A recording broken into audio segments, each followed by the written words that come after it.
কুরআনে কারীমের সূরা হজের 41 নম্বর আয়াতে বলেন, আল্লাযীনা ইম্মাক্কান্নাহুম ফিল আরদি আকামুস সালাতা ওয়া আতাউয যাকাত ওয়া আমারু বিল মা'রুফি ওয়া নাহাউ আনিল মুনকার ওয়ালিল্লাহি আকিবাতুল উমুর। আল্লাহ পাক বলছেন, আল্লাযীনা ইম্মাক্কান্নাহুম ফিল আরদ, যাদেরকে রাষ্ট্রীয় ক্ষমতা দেওয়া হবে, যারা এই দুনিয়ার শাসক হবে, তাদের জন্য আল্লাহ পাক রব্বুল আলামিন কিছু কাজ বাজেট করে রেখেছেন। তাহলে যাদের জন্য আল্লাহ পাক রব্বুল আলামিন যে বিষয়গুলো নির্ধারণ করে রেখেছেন রাষ্ট্রের মধ্যে কায়েম করার জন্য, তাহলে তারা কারা? ওই শাসকগুলো কারা? ওই শাসক তারা কিভাবে হবে? আল্লাহ পাক রব্বুল আলামিন কুরআনে কারীমের সূরা নূরের 55 নম্বর আয়াতে বলেন, ওয়া'আদাল্লাহুল্লাযীনা আমানু মিনকুম ওয়া আমিলুস সলিহাতি লায়াস্তাখলিফান্নাহুম ফিল আরদ। আল্লাহ পাক রব্বুল আলামিন ওয়াদা করছেন, আল্লাহ পাক বলছেন, তোমাদের মধ্য হতে যারা ঈমান এনেছে আমি তাদের সাথে ওয়াদা করছি, তার সাথে সাথে যারা নেক আমল করবে তাদের জন্য ওয়াদা করছি যে 1 নাম্বার তাদেরকে পুরস্কার দিব, লায়াস্তাখলিফান্নাহুম ফিল আরদ, তাদেরকে এই রাষ্ট্রীয় ক্ষমতা দেওয়া হবে। আমরা যদি দেখতে পাই এই পৃথিবীতে প্রায় 228টি দেশ রয়েছে, কোন একটি দেশে ইসলামী সরকার প্রতিষ্ঠিত নেই। এর কারণ কি? আল্লাহ পাক তো বলছেন, যারা ঈমান আনবে সাথে সাথে নেক আমল করবে, এই দুইটি শর্ত যারা মেনে নিবে তাদেরকে রাষ্ট্রীয় ক্ষমতা দেওয়া হবে। লা ইস্তাখলিফান্নাহুম ফিল আরদ কামা ইস্তাখলাফাল্লাযীনা মিন ক্বাবলিহিম, পূর্ববর্তীতে যাদেরকে রাষ্ট্রীয় ক্ষমতা দেওয়া হয়েছে সেভাবে তোমাদেরকেও দেওয়া হবে। আল্লাহ পাক রব্বুল আলামিন আমাদের সাথে ওয়াদা করেছেন। দ্বিতীয় নাম্বার যেটি পুরস্কার দেওয়ার কথা, আল্লাহ পাক রব্বুল আলামিন বলছেন, ওয়ালা ইউমাক্কিনান্না লাহুম দীনাহুমুল্লাযী ইরতাদাউ। আল্লাহ পাক রব্বুল আলামিন বলছেন, যখন তোমাদেরকে রাষ্ট্রীয় ক্ষমতা দেওয়া হবে তখন এই পৃথিবীতে যত ধর্ম আছে, যত দিন আছে, সকল দিনের উপরে তোমাদের দিন ইসলামকে বিজয়ী করে দিব। সুবহানাল্লাহ। আল্লাহ পাক রব্বুল আলামিন দ্বিতীয় নাম্বার পুরস্কারের কথা যেটি বলেছেন, সকল দিনের উপরে আমাদের দিনকে সউচ্চ করে দিবেন, বিজয়ী দান করবেন। তৃতীয় নাম্বার হচ্ছে, ওয়ালা ইউবাদদিলান্নাহুম মিন বাদি খাউফিহিম আমনা, এই পৃথিবীতে সমস্ত মানুষ খুব শান্তিতে বসবাস করতে পারবে, কোনো ভয় থাকবে না, কোনো চিন্তা থাকবে না, কোনো পেরেশানিও থাকবে না, মানুষ নিরাপত্তার সাথে এই পৃথিবীতে বসবাস করতে পারবে। তার পূর্ববর্তী শর্ত হচ্ছে দুইটি, 1 নাম্বার হচ্ছে ঈমান আনতে হবে, দ্বিতীয় নাম্বার হচ্ছে নেক আমল করতে হবে। এখন আমাদের দেশে শান্তিও নাই, নিরাপত্তাও নাই, অন্যান্য দিনের উপর আমাদের দিন শ্রেষ্ঠত্ব, এটাও আমরা বুঝতে পারতেছি না।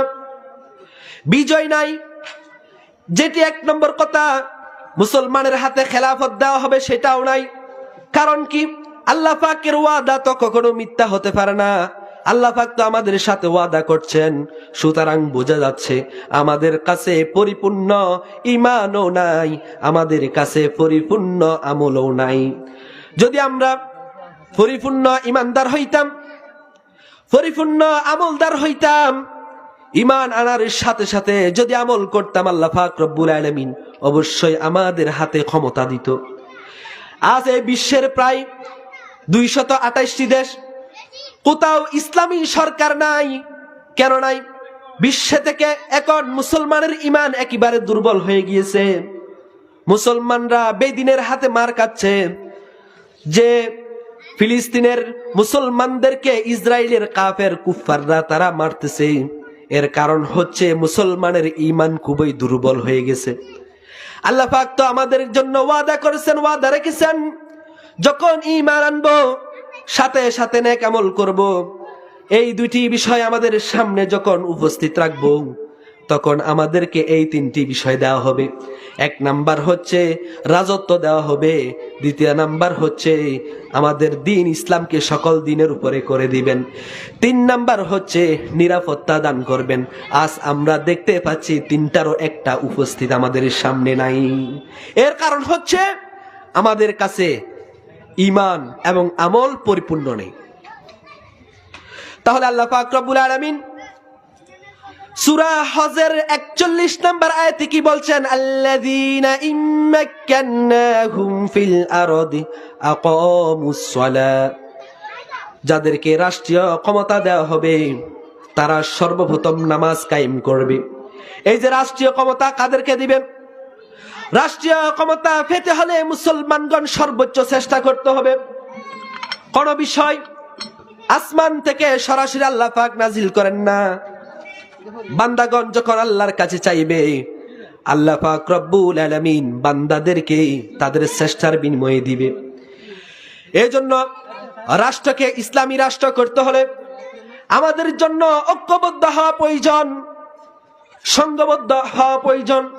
আল্লাহ পাক রব্বুল আলামিন সেটির কথা কোরআনে কারীমের সূরা আলে ইমরানের 104 নম্বর আয়াতে স্পষ্টভাবে বলে দিয়েছেন, ওয়ালতাকুম মিনকুম উম্মাতুন ইয়াদউনা ইলাল খায়রি ওয়া ইয়া'মুরুনা বিল মা'রুফ।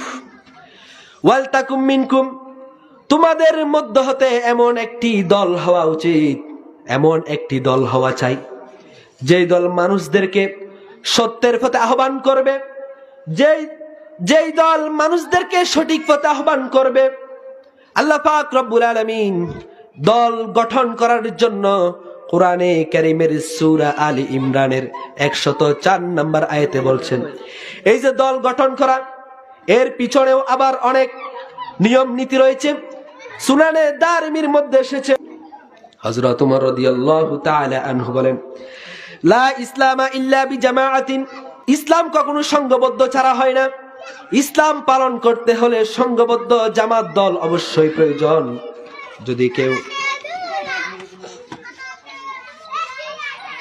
যদি কেউ সংঘবদ্ধভাবে না তাকে ইসলাম কায়েম কখনো সম্ভব হবে না।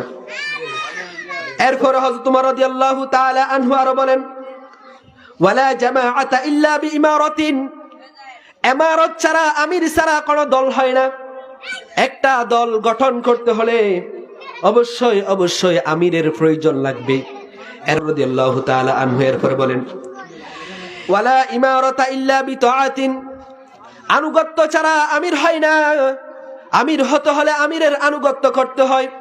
আল্লাহ পাক রব্বুল আলামিন সূরা নিসার মধ্যে স্পষ্টভাবে বলেছেন, ইয়া আইয়ুহাল্লাযীনা আমানু আতিউল্লাহ ওয়া আতিউর রাসূলা ওয়া উলিল আমরি মিনকুম।